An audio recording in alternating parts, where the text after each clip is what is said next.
Assalamualaikum warahmatullahi wabarakatuh. Waalaikumsalam warahmatullahi wabarakatuh. Rabbi sholli sadri wa yassirli amri wahlul 'uqdatam min lisani yafqahu qawli. Amma ba'du.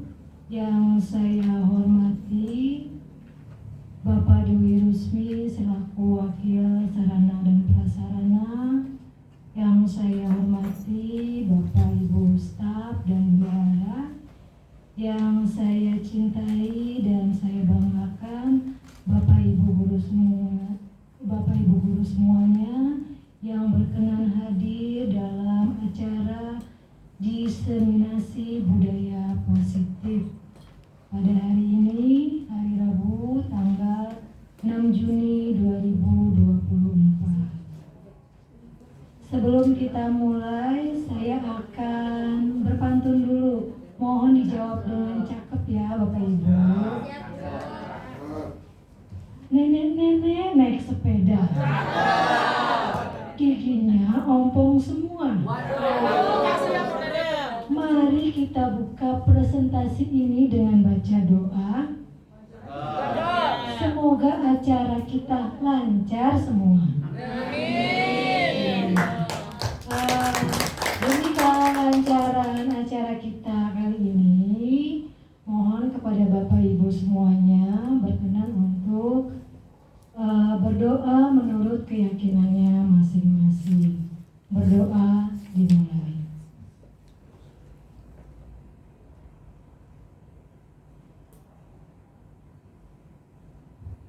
Selesai. Baiklah. Sebelum saya buka presentasi ini, saya akan menjelaskan terlebih dahulu.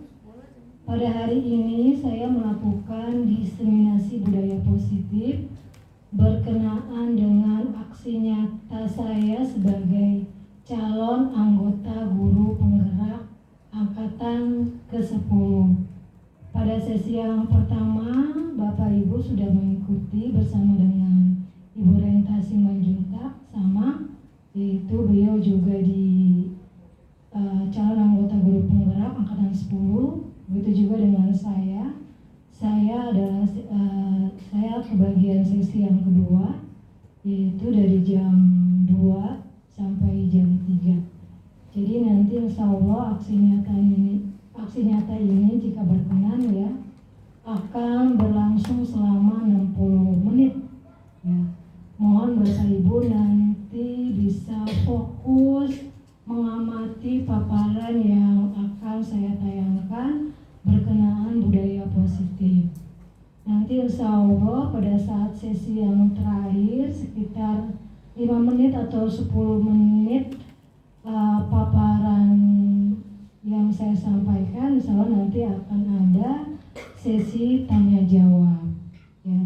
Jadi mohon Bapak Ibu tidak meninggalkan ruangan selama sesi diseminasi ini berlangsung. Baiklah, saya akan mulai berkenaan dengan diseminasi budaya positif.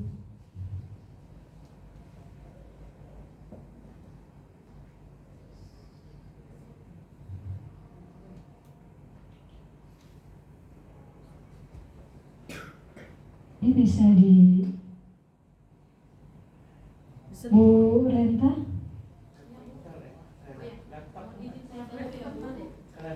Saya izin bantu ya, boleh? Oh iya. Di Prism dulu Bu. Prism tampilkan. Oh iya. Tampilkan. Tampilkan.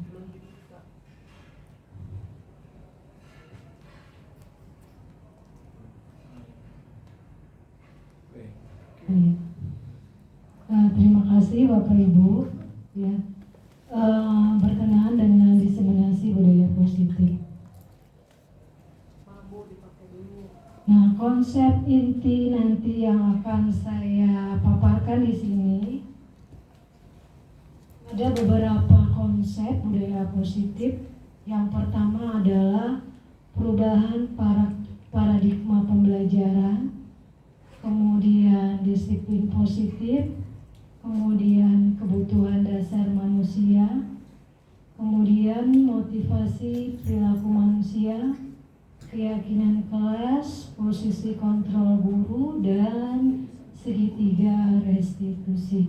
So nanti dari ketujuh konsep inti budaya positif ini akan saya paparkan satu demi satu supaya Bapak Ibu paham.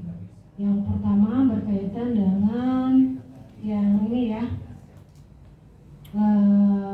perubahan paradigma belajar.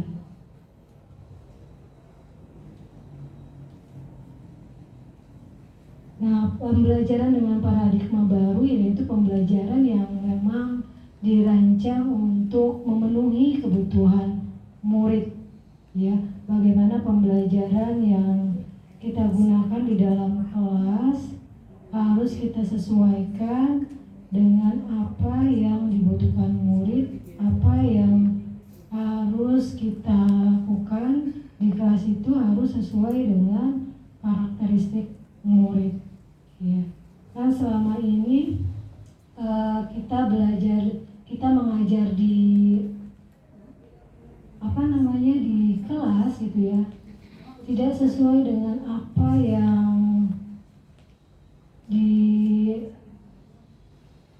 tidak sesuai dengan kebutuhan murid gitu. Kita tidak tahu karakteristik murid itu seperti apa, latar belakangnya itu dari mana, kemudian bagaimana gaya belajarnya gitu ya, kita tidak tahu. Nah ternyata di dalam pembelajaran berdiferensiasi itu ada 3 aspek yang harus kita penuhi. Yang pertama itu adalah kita harus tahu kesiapan belajar murid. Bagaimana caranya untuk mengetahui kesiapan belajar murid atau namanya readiness. Ya, kesiapan belajar murid itu sebenarnya bisa kita lakukan dengan cara kita melakukan asesmen. Nah, kalau di sekolah kita kan pernah tuh melakukan tes diagnostik, ya, atau tes awal. Nah, itu sebenarnya adalah bagaimana kita mengetahui kesiapan belajar murid. Kira-kira nih, misalnya kalau di awal tahun pembelajaran itu kan kadang kita melakukan ya tes awal tersebut. Nah itu tujuannya adalah bagaimana murid itu bisa siap atau tidak dalam menerima pembelajaran di awal tahun ajaran baru.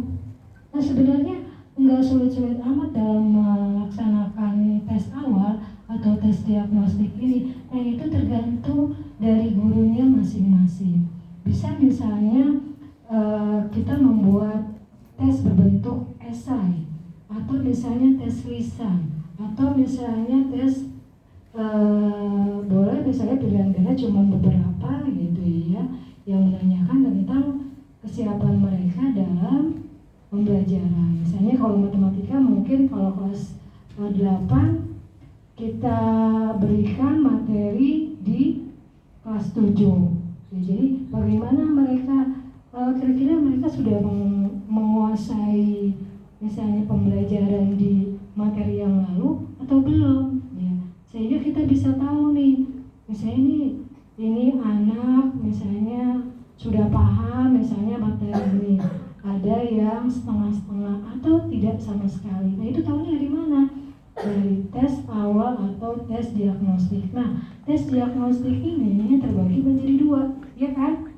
Ada tes kognitif dan tes non kognitif. Nah tes kognitif ini itu tujuannya untuk mengetahui pengetahuan siswa terhadap materi yang kita ajarkan. Sedangkan tes non kognitif itu untuk mengetahui kesiapan mereka belajar, kira-kira mereka siap atau tidak menerima pelajaran pada saat awal tahun ajaran baru. Nah ini paradigma perubahan pembelajaran baru di sini. Sebelumnya kita tidak mengetahui kan, kita baru tahu tes awal atau tes diagnostik ini pada saat pandemi, ya kan Bapak Ibu? Iya, jadi selama ini kita tidak mengerti buat apa sih tes awal, kita taunya pretest. Iya, padahal sebenarnya sih hampir-hampir sama gitu ya pretest. Tapi pretest itu hanya untuk mengetahui kognitif siswa atau peserta didik.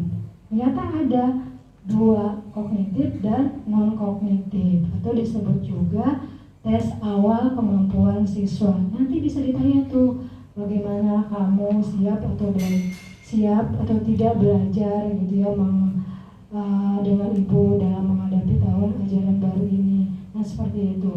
Kemudian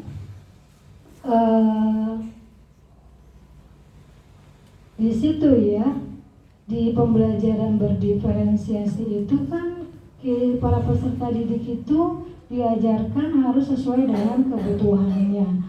Supaya apa? Tujuannya adalah bagaimana supaya peserta didik itu bisa berkarakter profil pelajar Pancasila. Nah, setiap P5 itu selalu diajarkan bagaimana murid itu P5 ya, berkarakter, bertakwa kepada Tuhan Yang Maha Esa, berakhlak mulia, kemudian bernalar kritis, gotong royong, mandiri, dan kreatif. Jadi 1, 2, 3, 4, 5, 6 itu 6 karakter itu harus dimiliki peserta didik ya, secara bertahap. Caranya yaitu dengan cara kita membuat pembelajaran berdiferensiasi kepada murid yang harus sesuai dengan kebutuhan murid.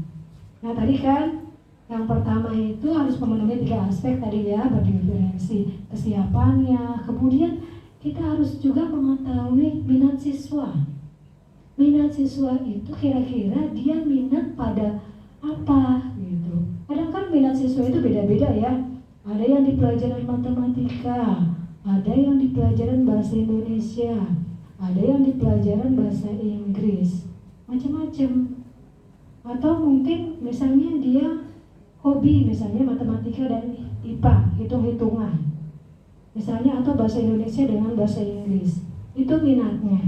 Kemudian aspek yang ketiga dalam pembelajaran berdiferensiasi itu adalah profil, ya, profil murid. Jadi bagaimana peserta didik itu belajar dengan baik, ya, dengan hasil yang baik, dengan gaya belajar yang dia suka. Jadi seorang guru yang baik itu harus mengetahui gaya belajar muridnya itu seperti apa.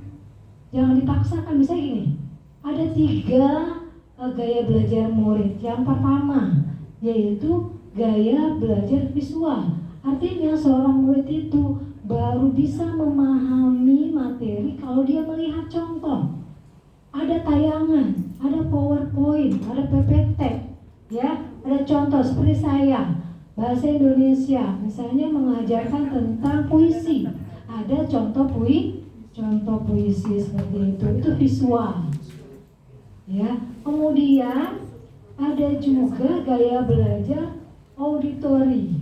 Jadi anak itu baru bisa menangkap pembelajaran pada saat dia mendengarkan. Hanya mendengarkan guru saja, tapi dia tidak melihat tayangan. Misalnya kalau saya gitu ya, di pembelajaran bahasa Indonesia puisi, dia hanya mendengarkan orang membaca puisi. Gitu. Dia jadi senang dengan pembelajaran bahasa Indonesia. Nah itu auditori. Pernah kan ibu melihat atau mungkin ibu memiliki anak gitu ya, dia tuh kalau belajar sambil mendengarkan musik, ya kan? Baru bisa nangkep nih kalau misalnya sambil mendengarkan musik. Nah itu gaya belajar auditori, sambil mendengarkan musik. Ada gaya belajar anak itu sambil bergerak sana kemari atau sambil memperagakan, ya. Nah itu namanya kinestetik. Nah harusnya tahu gini, kalau misalnya seperti kalau yang kinestetik itu gerak-gerak tuh dia suka. seperti pelajaran PJOK tuh dia suka. Tapi kalau dia disuruh mikir, disuruh diskusi, waduh udah pusing 7 keliling. Nah anak seperti itu kebanyakan di kelas kita gitu ada gitu anak-anak yang seperti itu, maunya itu keliling di kelas gitu ya. Kalau enggak jailin temennya atau apa gitu ya, itu bergerak ke sana kemari. Jadi kalau misalnya itu dia selesaikan dulu terus baru dia keliling dengan temennya, itu gaya belajar kinestetik gitu, seperti itu. Maunya gerak-gerak, tidak bisa diam gitu ya. Kemudian nah ini profil pelajar Pancasila yang diwujudkan untuk tujuan pembelajaran berdiferensiasi. Ya selama ini kan kita tujuannya bukan itu ya. Dan kita juga masih pembelajaran berdiferensiasi. Itu ada 3 cara Bapak Ibu. Pembelajaran berdiferensiasi itu bisa dengan proses. Ya, misalnya kita membedakan mana anak yang kurang paham matematika dengan yang sudah paham, dengan yang baru setengah-setengah. Itu prosesnya beda. Ya. Terus ada juga yang pembelajaran diferensi kontennya dari segi materi. Dari segi materinya dibedakan. Ya. Mungkin nanti kalau anak-anak yang memang matematikanya sudah bagus, sudah 9, 8, sudah paham, itu bisa diberikan namanya pengayaan, diberikan materi yang lebih dalam kontennya. Nah, untuk anak-anak yang kurang paham matematika, bahkan dia tidak bisa mengerti cara menghitung dasar. Nah, itu harusnya nanti ada metode khusus gitu, nanti mungkin harus didampingi oleh gurunya, ya, didampingi sampai dia nanti mandiri sendiri. Itu namanya scaffolding, ya, scaffolding. Jadi dia belajar didampingi oleh gurunya, dilatih sedikit demi sedikit. Nanti lama-lama tuh dia bisa mandiri, lama-lama gurunya lepas, gitu namanya. Itu namanya bertahap, pembelajaran bertahap untuk anak yang memang kurang mampu, kurang paham dalam pembelajaran. Scaffolding, sedikit demi sedikit seperti itu. Jadi ada 3 cara kalau diferensiasi: konten, proses, dan produknya. Bisa juga seperti ini, saya sudah menjalankan pembelajaran diferensiasi dengan produk. Saya kalau memberikan tugas kepada murid, terserah dia mau membuat misalnya tugas teks prosedur gitu ya. Dia ingin mengumpulkan ini dalam bentuk apa? Boleh dalam bentuk video, dalam bentuk audio, boleh dalam bentuk PowerPoint. Jadi terserah muridnya sukanya yang mana. Boleh Bu, yang penting kan isinya, ya, yang penting isinya tidak jauh beda. Ya terserah kalau dia mau pakai audio, video, ya terserah. Nah itu adalah pembelajaran berdiferensiasi. Nah ini karakter profil pelajar Pancasila ini ya tidak bisa secara langsung gitu ya, jadi harus bertahap. Begitupun dengan gurunya juga harus memiliki ke-6 karakter profil pelajar Pancasila ini. Gitu. Nah berkenaan dengan tadi ya perubahan paradigma pembelajaran, ini ada miskonsepsi tentang teori kontrol. Nih, maksudnya miskonsepsi itu apa? Artinya ada kesalahan persepsi. Di sini nih ada yang pertama. Di sini nih, ini nih. Ilusi guru mengontrol murid. Jadi tuh kita punya persepsi bahwasanya itu guru bisa mengontrol murid, bisa memaksa kehendak murid. Sebenarnya tidak, itu salah. Karena apa? Yang bisa mengontrol seseorang adalah dirinya sendiri.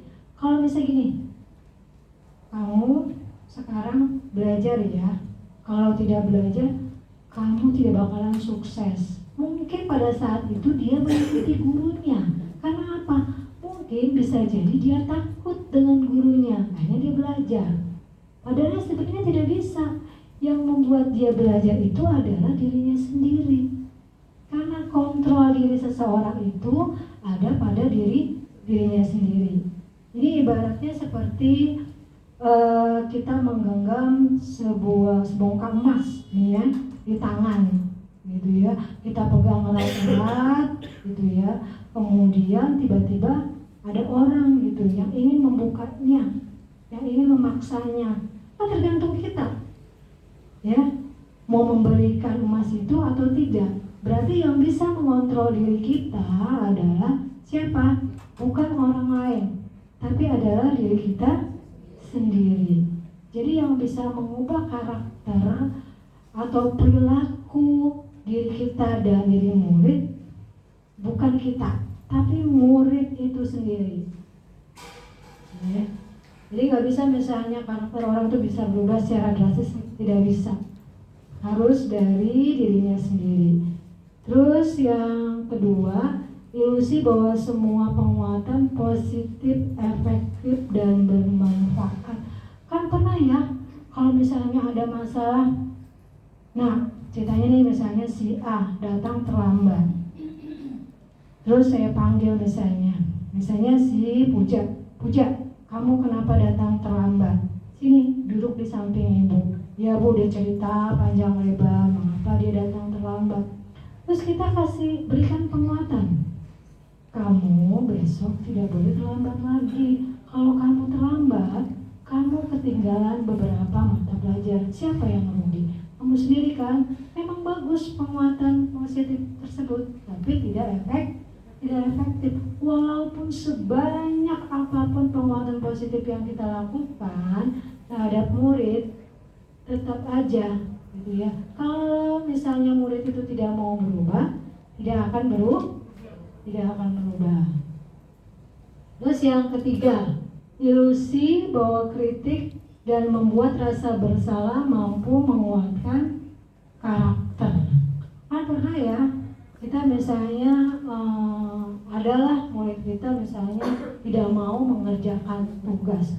Terus kita kritik, bagaimana kamu mau naik kelas, tugas aja tidak dikerjakan, ya misalnya seperti itu, mengkritik secara pedas, ya sehingga dia merasa bersalah. Kira-kira ini efektif tidak kalau seperti ini, Bapak Ibu? Rosid?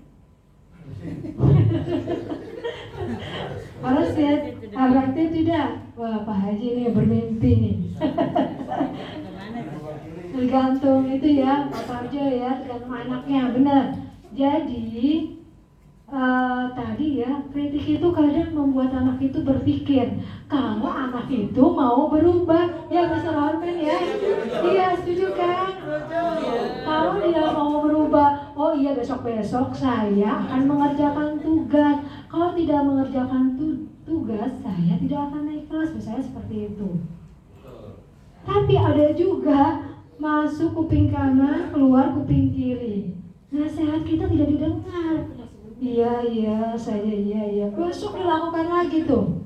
Kadang saya seperti itu, saya pernah melakukan seperti itu di kelas. Ceritanya saya marah-marah nih. Anak itu ribut sekali, saya marah-marah panjang lebar dari A sampai Z gitu ya. Saya terangkan gitu kalau kondisi kelas yang ideal seperti ini. Gimana gak marah? Besok-besoknya diulang lagi seperti itu. Aduh, percuma dong. Saya jelaskan panjang lebar dari A sampai Z hampir 3 jam. Itu habis untuk ceramah. Tapi apa? Ternyata itu tidak efektif.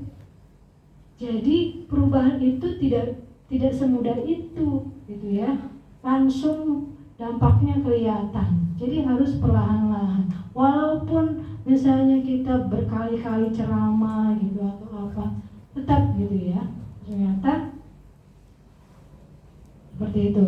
Ilusi bahwa orang dewasa berhak memaksa. Jadi ini Bapak Ibu, untuk ilusi seperti ini kita memang tidak boleh memaksa siapapun gitu. Bahkan anak kita sekalipun sama, jadi kita tidak boleh memaksa gitu ya.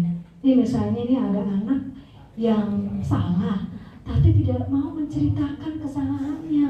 Misalnya gini, ada anak misalnya terkena kasus nih, misalnya dia bendahara, ya bendahara misalnya megang uang, terus tiba-tiba uangnya hilang, terus kita suruh cerita, tapi dia nggak mau, diem 1000 bahasa. Kira-kira kita boleh maksa tidak? Sebenarnya kita tidak boleh maksa. Mungkin saat itu kita harus memberikan kesempatan kepada anak didik gitu ya untuk berpikir. Mungkin saat itu memang mereka tidak mau bicara, tidak mau mengungkapkan ceritanya, alasannya. Mungkin lain kali dia belum siap, mungkin lain waktu. Seperti itu sebenarnya, tidak boleh memaksa. Ini ya.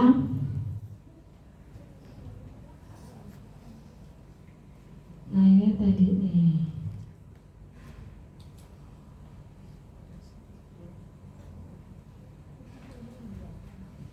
Nah ini sebenarnya sesuai dengan pendapat ahli ya, namanya Stephen R. Covey ya. Bila kita ingin membuat kemajuan perlahan, sedikit-sedikit ubahlah sikap atau perilaku kita.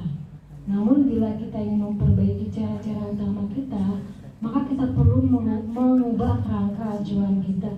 Jadi kita harus mengubah karakter anak murid itu sedikit demi sedikit, tidak bisa langsung gitu ya.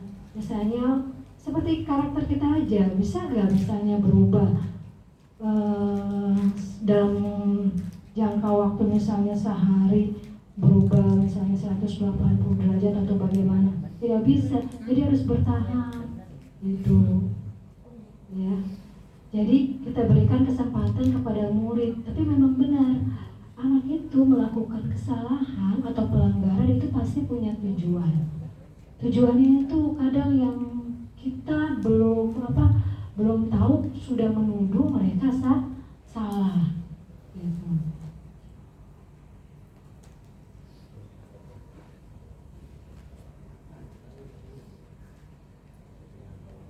Ini cara mengubah paradigma stimulus respon ke pendekatan teori kontrol ya. Sebelum kesini kita penyegaran dulu yuk. Ayo Bapak Ibu berdiri. Pak Haji biar jangan ngantuk. Siap. Ya silakan cari pasangannya masing-masing. Ya pasangannya berdua-dua silakan. Ya. Laki-laki berhadapan-hadapan, silakan berhadapan-hadapan. Pak Rasid dengan Pak Fadil ya silakan. Tangannya silakan pegang ke pundak. Bapak Jo, belum dimulai Bapak K ya.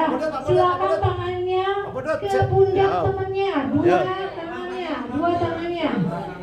Ya, silakan. Bapak juga ya begitu ya. Silakan pijit.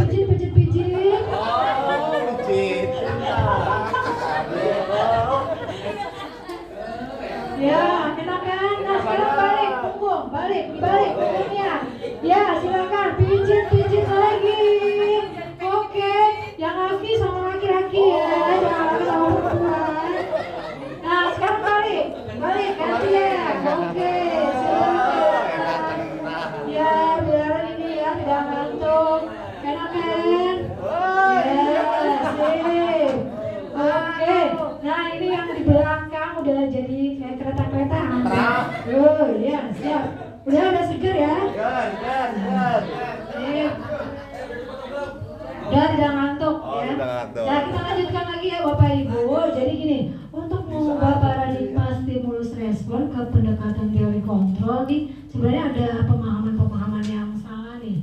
Ya, stimulus respon ini kita mencoba mengubah orang agar kita berpandangan sama dengan kita. Kan kadang suka begini ya. Bagaimana caranya supaya cara pandang misalnya Pak Rosid sama dengan saya? Ya tidak bisa. Setiap kepala itu isinya beda-beda karena mata orang itu beda-beda. Pasti cara berpikirnya juga beda. Kalau memaksakan orang berpikir sama, kita bisa stres sendiri. Ya kan? Terus kita berusaha memahami pandangan orang lain tentang dunia. Biarkan mereka memiliki pandangan sendiri-sendiri. Coba misalnya seperti Vira, saya suruh berpendapat, mungkin nggak sama dengan saya. Pasti beda kan, gitu ya. Ada bedanya, dan mungkin sama. Terus yang kedua, perilaku buruk dilihat sebagai suatu kesalahan.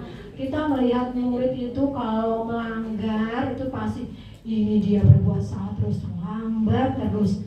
Kita tanya dulu mengapa dia terlambat. Kadang-kadang gitu ya, orang itu melakukan sesuatu atau murid melakukan kesalahan itu pasti ada tujuannya. Mungkin dia terlambat karena dia membantu orang tuanya berdagang. Ada loh yang seperti itu. Jadi jangan sampai kita marah-marahin dulu, baru juga datang misalnya terlambat, misalnya si Anto kamu lagi terlambat, bosen ibu melihat kamu gitu ya, misalnya seperti itu. Baru juga datang terlambat, belum ditanya alasannya mengapa dia terlambat. Harusnya kita tanya dulu dengan baik-baik gitu. Dan nah itu makanya nanti insya Allah ada caranya di belakang ya. Ya kita simpan dulu ya Pak Parjo ya. Ini pakai segitiga restitusi biar tidak penasaran. Nah seperti itu. Nah semua perilaku memiliki tujuan. Seperti anak nih misalnya. Ada anak yang kerjanya jahilin teman terus. Dia memiliki tujuan. Kadang tujuannya ingin mencari perhatian. Karena di rumahnya dia tidak diperhatikan oleh orang tuanya. Ada yang seperti itu Bu. Karena supaya diperhatikan oleh gurunya. Nanti gurunya mengadu ke orang tuanya datang udah senang berarti diperhatikan. Ada sengaja yang berbuat seperti itu murid. Jadi murid itu melakukan pelanggaran itu ada tujuannya beda-beda. Gitu. Ada misalnya kerjanya tidur terus gitu ya.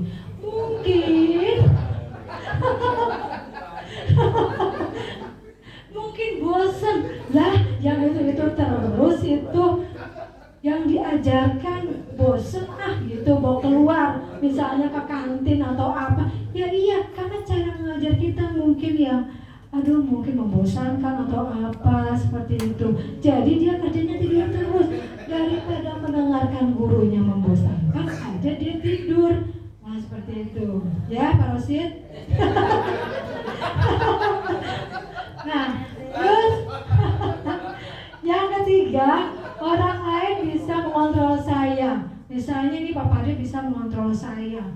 Nih Bu Sri, kamu begini. Wah tidak bisa. Jadi Pak, di teori kontrol itu ada hanya Anda yang bisa mengontrol diri Anda. Jadi diri saya sendiri yang bisa mengontrol saya, tidak bisa orang lain. Terus yang keempat, memaksa ada pada saat bujukan gagal. Ya, misalnya kita gagal yang seperti tadi kasus kita menyuruh anak murid cerita, ya tapi kita gagal. Jangan dipaksa. Mungkin lain kali dia belum siap cerita. Ya mungkin lain kali kita panggil lagi gitu untuk cerita mengenai masalahnya. Nah sebenarnya ini ada kolaborasi dan konsensus kesepakatan menciptakan pilihan-pilihan baru. Oh kalau kamu tidak mau cerita hari ini besok ya. Nah tuh kesepakatan, kita buat kesepakatan dengan murid. Kalau tidak mau terbuka dengan ibu mungkin dengan yang lain misalnya. Itu. Terus model berpikir menang kalah. Kadang kan begini. Misalnya kita mau hukum murid datang. Nah murid ini lagi nih kebetulan nih pas nih momennya gitu. Jadi merasa kita harus menang. Dia kalah karena dia sudah kena hukuman kita. Jangan. Jadi ada model berpikir menang-menang. Nah itu nanti model berpikir kita menggunakan segitiga restitusi. Itu ada nanti di belakang ya.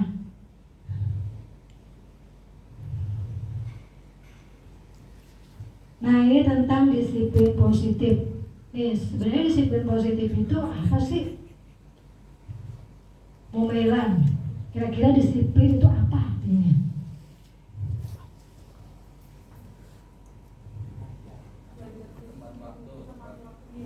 Tepat waktu, ya. Bu Pio, disiplin artinya belajar. Bu Rini, bertanggung jawab. Saya Bu. Iya, apa? Disiplin itu menurut pendapat saya adalah tertib sesuai dengan aturan yang dibuat. Bagus, semuanya pendapatnya benar, tepuk tangan. Ya, jadi disiplin itu artinya belajar bertanggung jawab, belajar patuh, belajar mandiri, belajar mematuhi peraturan, belajar, judulnya belajar, disiplin, belajar agar pada diri murid itu ya memiliki nilai-nilai kebajikan, nilai-nilai yang baik gitu.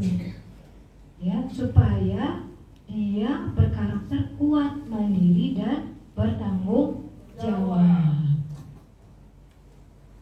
Nah, mengapa harus ditanamkan disiplin positif? Supaya nih di dalam diri murid itu ada motivasi internal, ada dorongan internal. Kan pernah ya kita misalnya mendapatkan murid yang tidak ada kemauan belajar, ya maunya tidur terus kalau di kelas.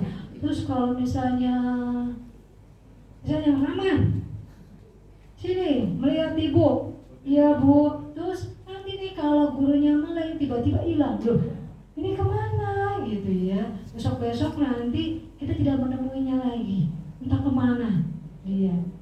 Nah, ini disiplin positif ini sebenarnya tujuannya adalah untuk menanamkan motivasi dalam dirinya. Jadi bukan karena kita yang memaksa, misalnya Rahman, kamu besok harus rajin datang ke sekolah ya, jangan bolos lagi ya. Tapi di dalam dirinya kalau belum ada kemauan untuk belajar, tidak bakalan datang besoknya, karena belum ada atau tertanam di dalam dirinya motivasi internal. Misalnya kalau sekolah itu penting, pasti dia datang ya, bawa sembako gitu ya, baru datang. Nah gitu ya. Jadi belum ada motivasi internal di dalam diri murid. Nah ini untuk motivasi internal ini kan menanamkan nilai-nilai yang ada di dalam diri. Nilai-nilai apa saja yang harus ditanamkan di dalam diri murid? Itu namanya nilai-nilai kebajikan universal. Artinya nilai-nilai kebaikan yang memang tidak terlepas dari ras, suku, agama, bangsa, dan golongan. Semuanya mempercayai nilai-nilai ini. Itu ya. Ini ada beberapa contoh, diantaranya yang tadi ya, profil pelajar Pancasila sudah tahu lah, ada 6 karakter. Nah ini ada lagi contohnya Primary Yes Program PYP. Ada toleransi, rasa hormat, integritas, mandiri, menghargai, antusias, empati, keingintahuan, kreativitas, kerjasama, percaya diri, dan komitmen. Nah kita lihat lagi tuh, kita kaji kembali, kira-kira di sekolah kita sudah menanamkan nilai-nilai seperti ini tidak? Atau ada yang belum? Nih, dicek lagi coba, ada keterampilan hidup atau life skill, dapat dipercaya, lurus hati, pendengar yang aktif, tidak merendahkan orang lain, dan memberikan yang terbaik dari diri. Kan visi kita, visi SMP 129 apa? Apa Bu Santi? Ya, Pak Arjo. Mewujudkan sekolah yang unggul dalam intak dan intak beriman dan bertakwa. Ya, ada iman dan bertakwa dan berakhlak mulia. Ya, jadi ada karakter di situ, beriman, bertakwa, dan berkarakter mulia. Nah, itu sesuai gak nih? Lihat di sini, ada tidak nih nilai-nilai kebajikan di sini? Atau ada yang masih kurang? Ya, malah bagus ya. Ya, sesuai dengan visi di sekolah kita.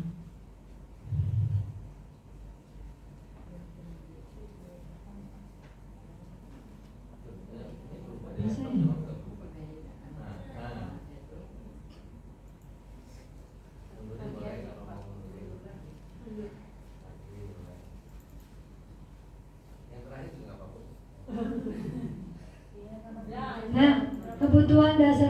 manusia, ini mohon maaf ya Bapak Ibu karena harus kebutuhan dasar manusia itu nih yang harus, jadi berhubungan dengan perilaku murid itu nih ya, sebenarnya ada kebutuhan yang dia tidak penuhi.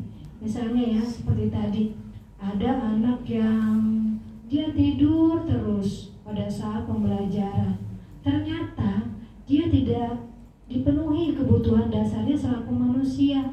Dia tidak merasa happy, tidak merasa senang gitu ya. Kadang wah kurang seru pembelajarannya, ini dia tidur. Nah itu ada kebutuhan dasar manusia yang harus dipenuhi, ada 5 ya.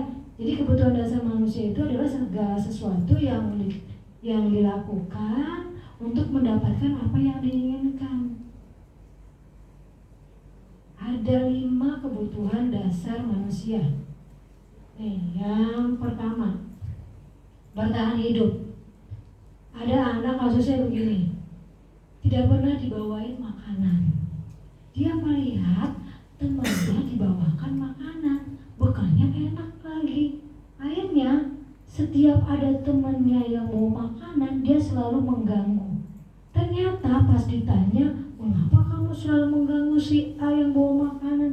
Ternyata dia tidak makan karena ibunya tidak menyiapkan makanan di rumah.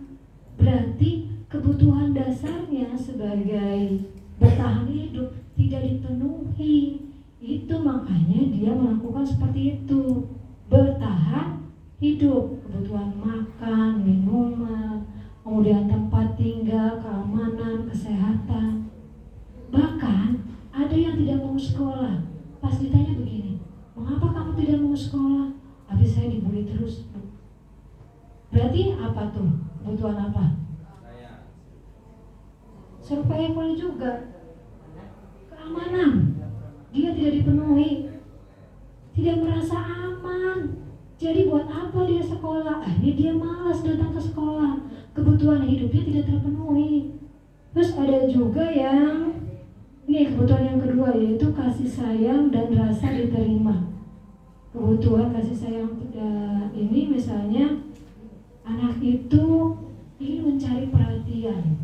Di kelasnya digangguin temennya, kadang disembunyikan tas temennya, kadang diambil pensil dan pulpennya. Itu ada seperti itu. Tujuannya adalah untuk supaya gurunya perhatian dengan dia. Berarti kurang benar kasih sayang dan rasa diterima karena tidak pernah didengarkan di rumah, tidak pernah diajak cerita oleh orang tuanya. Akhirnya dia, banyak itu kasus yang perceraian itu, makanya seperti itu. Terus yang ketiga, kebutuhan dasar penguasa. Ada juga anak yang ingin tampil di depan, ingin merasa dianggap bisa, saya mampu loh misalnya gitu. Dia senang tuh kalau diajak tampil, padahal sebenarnya dia tidak mampu. Saya bu gitu kalau misalnya ada disuruh. Karena apa? Kebutuhan dasarnya ingin dipenuhi. Dia merasa mampu, ingin dikatakan bisa, mampu, pintar, pandai. Nah itu adalah kebutuhan dasar penguasaan. Kemudian kebebasan. Ada anak yang tidak mau belajar, maunya ke kantin karena tidak merasa bebas. Tidak mau belajar, saya nggak bebas gitu ya. Dia maunya ke kantin, makan gitu ya, menghabiskan waktu dengan temennya. Nah dia ingin kebebasan. Terus ada anak yang kasus tadi yang tidur gitu ya, karena misalnya pembelajarannya kurang seru, berarti kebutuhan kesenangannya tidak dipenuhi. Tidak seru nih pelajarannya, begini aja membosankan gitu. Akhirnya dia berbuat kerusuhan di kelas karena kebutuhan kesenangannya tidak dipenuhi. Jadi 5 kebutuhan dasar manusia itu harus dipenuhi supaya dia bisa bertahan dengan baik atau bersikap dengan baik.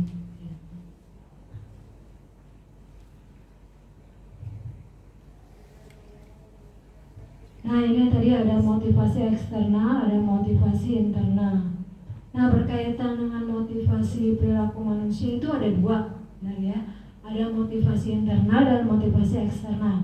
Motivasi eksternal itu, nih misalnya, kan kadang ya kita memberikan misalnya murid nih, biar dia mau maju ke depan kita kasih imbalan, ya atau penghargaan, dapat reward tanda bintang, gitu ya.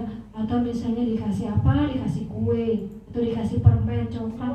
Nah sebenarnya itu kurang baik, kurang efektif. Karena apa? Di sini ada teorinya. Jadi penghargaan itu menurunkan kualitas. Jadi nanti pada saat guru itu tidak memberikan imbalan atau penghargaan, anak itu tidak mau lagi maju ke depan. Mau dikasih permen, tidak dikasih coklat, nggak mau maju pak. Karena udah biasa dikasih permen, coklat, uang. Jadi itu ya, karena biar muncul motivasi internal bukan eksternal. Dari eksternal tadi yang pertama ada motivasi itu untuk menghindari ketidaknyamanan atau hukuman. Misalnya nih ya, dia datang pagi-pagi ke sekolah tidak terlambat. Kadang anak-anak ditanya, mengapa kamu datang tepat waktu? Saya takut bu, takut dihukum misalnya oleh Bu Pio, misalnya seperti itu. Nah itu berarti dia takut hukuman. Motivasinya apa? Internal apa eksternal? Eksternal, bukan internal. Karena takut dihukum. Kemudian, saya kepengen nih cepet-cepet pelajaran Bu Santi, karena setiap pelajaran Bu Santi kalau menjawab pertanyaan diberikan coklat. Itu motivasi eksternal atau internal? Eksternal, karena untuk mendapatkan imbalan atau penghargaan. Nah, ada lagi motivasi internal. Jadi dia memang belajar karena dia tahu belajar itu penting. Karena untuk mendapatkan ilmu nanti akan bermanfaat di masa depan. Ya, Mr. Ramil, gimana? Ya, sebentar lagi ya. Karena harus 60 menit. Ya. Nah, ini bedanya hukuman, konsekuensi, dan restitusi. Misalnya nih hukuman nih ya. Ada anak yang tidak menggunakan atribut secara lengkap. Misalnya namanya Joko. Joko, berdiri di depan. Ya, menghadap tembok. Kira-kira itu hukuman, konsekuensi, apa restitusi? Hukuman biasanya tidak nyambung. Ini misalnya terlambat datang mata pelajaran IPS. Kamu terlambat push up 10 kali. Ya. Dan biasanya tiba-tiba itu dilakukan oleh guru putusannya. Lari 10 kali keliling lapangan karena kamu terlambat datang pada saat pelajaran ibu. Hukuman, konsekuensi, apa restitusi? Hukuman. Ya, jadi seperti itu. Murid tidak tahu berupa hukuman biasanya fisik dan psikis. Ada juga bu yang kejiwaan. Dasar kamu nggak tahu diri, udah misalnya miskin, jelek, hidup lagi. Fisikis, ya kejiwaan nggak boleh bapak ibu, ya jangan seperti itu. Itu bisa apalagi di depan anak murid yang lain, itu pasti jiwanya itu langsung down itu, udah pasti sakit hati, malu, rendah diri dengan teman-temannya. Karena hukuman itu ada dua, ada dalam bentuk fisik, ada dalam bentuk psikis. Hati-hati bapak ibu ya di sini. Kemudian kalau konsekuensi, misalnya gini, anak itu datang tidak mengerjakan tugas nih, misalnya terlambat mengumpulkan tugas. Nah, kamu terlambat mengumpulkan tugas bahasa Indonesia. Berarti karena kamu terlambat, kamu bertambah ya mengerjakan tugas, misalnya kan tadinya bagian B sampai bagian C ya, gitu. Ya bu, ya itu konsekuensi atau hukuman? Konsekuensi, ya. Nyambung sih nyambung, tapi anak itu merasa tidak nyaman. Lalu kenapa matinya? Klik di layar. Oh iya. Oh udah lewat. Iya. Sorry. Nah, ini sebenarnya untuk restitusi, ya restitusi itu ada segitiga restitusi. Yang pertama menstabilkan identitas. Contoh, ya misalnya dia berbuat salah, misalnya datang tidak tepat waktu, terus kita katakan kamu bisa menyelesaikan ini. Ibu juga pernah berbuat salah seperti ini, ya. Jadi itu sebenarnya posisi anak itu kalau salah, kalau kita pojokkan, dia tanpa tidak mengakui kesalahannya. Tapi dari menstabilkan identitas itu mengatakan misalnya berbuat kesalahan itu manusiawi. Nah, itu baru nanti dari identitas gagal ke identitas sukses. Artinya dia baru menyadari kesalahannya dan dia baru mengakui bahwa itu adalah salah. Ya. Setelah menstabilkan identitas, kemudian tahap tindakan yang salah, validasi tindakan yang salah. Nah, kita tanya alasannya, mengapa kamu berbuat seperti ini? Pasti ada alasannya. Nah, udah dijelaskan nih misalnya alasannya. Alasannya misalnya karena dia suka begadang dan main HP. Nah, kita tanya lagi, kira-kira kalau begadang dan main HP itu sesuai tidak dengan keyakinan kelas? Itu tahap yang ketiga, menanyakan keyakinan kelas. Nah, untuk menanyakan keyakinan kelas, Bapak Ibu kan sudah pernah ya waktu itu membuat keyakinan kelas di setiap kelas itu. Itu sebenarnya bukan hanya sekedar keyakinan yang dipasang, itu harus dijalankan. Jadi bukan hanya sekedar peraturan tertulis atau terpajang di di tembok gitu, tapi harus kita jalankan. Nah nanti dari situ kita beri kesempatan kepada murid. Nah, bagaimana cara memperbaiki itu? Nah, misalnya caranya dia akan bangun lebih cepat dan tidak begadang lagi. Berarti kan dia tahu ya itu salah dan dia tahu cara memperbaikinya. Itu namanya restitusi. Jadi artinya ada kolaborasi kerjasama antara guru dan murid dalam menyelesaikan masalah secara bijak dan memberi kesempatan kepada murid untuk memperbaiki diri.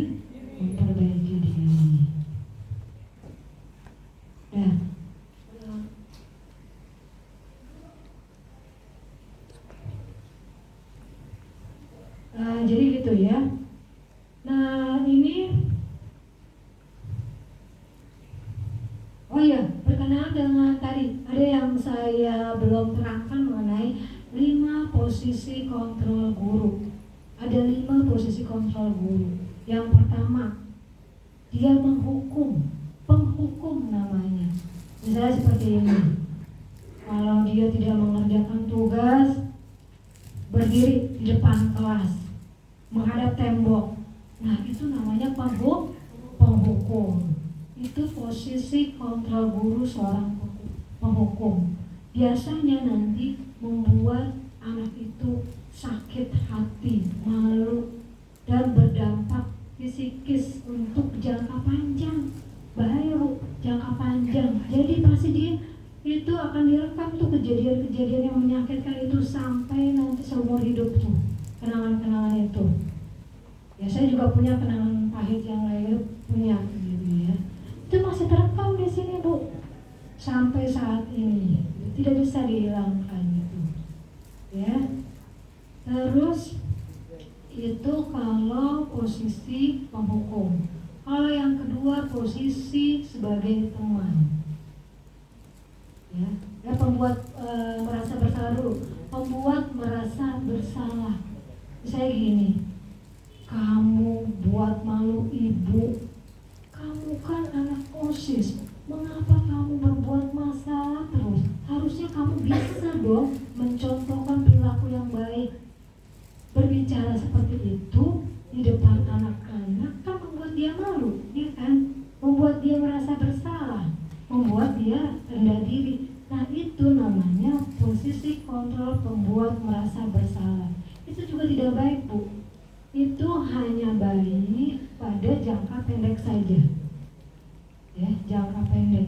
Kalau tadi kan jangka panjang maupun jangka pendek bisa hilang sebentar, gitu ya. Nah itu posisi yang kedua. Kalau posisi yang ketiga sebagai teman, ya, kamu mengapa berbuat seperti itu, gitu. Ayolah bantu ibu nanti dimarahin loh sama kepala sekolah.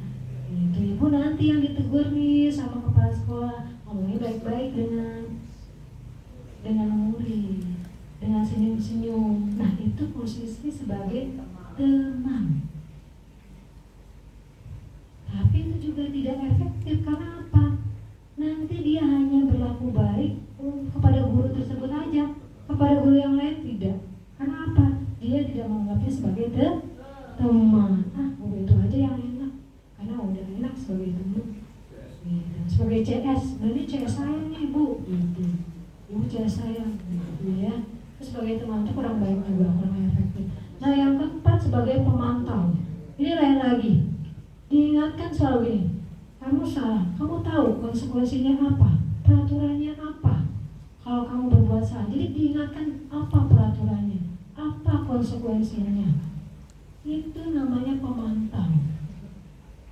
Nah itu juga kurang efektif karena apa? Dia harus mengawasi tindakan murid, perilaku murid, memantau. Nah yang kelima itu posisi yang paling baik adalah posisi manajer.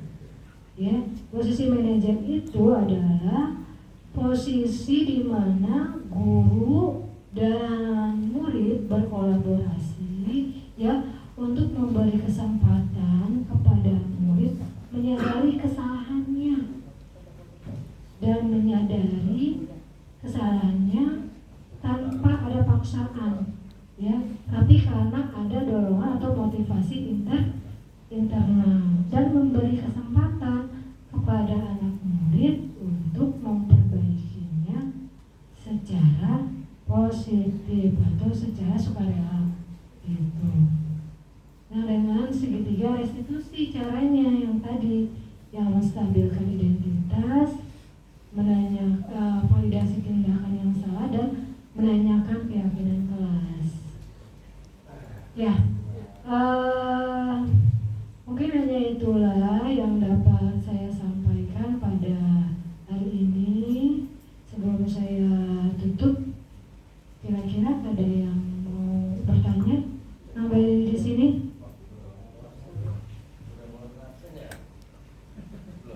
Udah?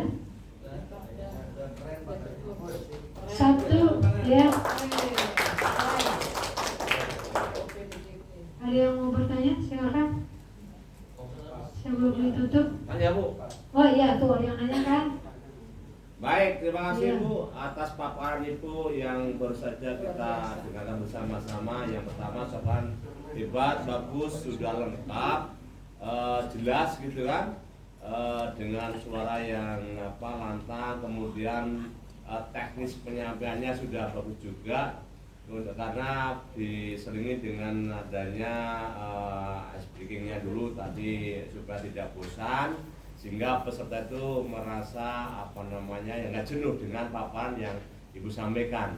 Kemudian dari suara jelas juga disampaikan kepada kami. Kemudian yang perlu saya tanyakan itu, nah bagaimana menyikapi anak-anak yang memang dari awalnya dan dari dasarnya itu tergolong di ABK gitu. Itu mau dimulai kayak apa pun akan demikian. Terima kasih Bu. Terima kasih Bapak Dwi Ruspi. Pertanyaannya bagus sekali. Nah untuk anak ABK ini sebenarnya harus ada pendamping khusus yang mengerti dan memahami karakternya, karena ini termasuk anak yang unik, anak yang istimewa, tidak sama dengan anak-anak normal yang lainnya. Kalau anak normal mungkin paham ya bagaimana dia harus meyakini nilai-nilai kebajikan. Tapi kalau anak-anak ABK kan istilahnya memang dia perilakunya seperti itu. Mau dia kita bentuk misalnya dengan cara segitiga restitusi atau stabilkan identitas atau apa, ya kita lihat juga mungkin mungkin grade-nya ya, kadang kan ada tingkatannya gitu ya. Mungkin nih kalau ada kan anak yang dia tidak paham, tidak mengerti apa yang dibicarakan oleh gurunya, dan ada juga yang paham. Nah itu istrinya Pak Fahmi itu yang ada di SLB ya, yang paham menangani anak ABK. Saya juga harus banyak belajar nih Pak Dwi ya, karena saya pernah waktu itu mendengarkan seminar inklusif, itu harus ada RPP sendiri, kemudian harus ada pendamping khusus ya. Nah benar ya, harus belajar khusus ya bagaimana cara menangani anak yang ABK. Ya, terima kasih ya Pak Wi. Ya, terima kasih Bu. Ya demikianlah paparan saya kali ini. Mohon maaf bila ada yang tidak berkenan. Wabillahi taufiq wal hidayah. Wassalamualaikum warahmatullahi wabarakatuh. Dikasih apa? Dikasih